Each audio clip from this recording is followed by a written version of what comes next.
দাবানল ছড়িয়ে পড়েছে, যা ইতিমধ্যে হাজার হাজার একর জমি গ্রাস করেছে। এই প্রাকৃতিক দুর্যোগে বহু মানুষ বাস্তুচ্যুত হয়েছে এবং পরিবেশের উপর ব্যাপক প্রভাব পড়েছে। বিশেষজ্ঞরা জানিয়েছে যে দীর্ঘমেয়াদী খরা এবং উচ্চ তাপমাত্রা এই দাবানলের প্রধান কারণ।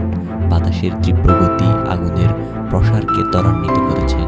দাবানল এখন পর্যন্ত বহু বনাঞ্চল এবং আবাসিক এলাকা ধ্বংস করেছে। হাজার হাজার মানুষকে নিরাপদ স্থানে সরিয়ে নেওয়া হয়েছে। স্থানীয় প্রশাসন এবং ফায়ার ব্রিগেড দিনরাত এক করে কাজ করছে, তবে দাবানল নিয়ন্ত্রণে আনতে এখনো সময় লাগবে বলে মনে করা হচ্ছে। এই দাবানল শুধু জীবনের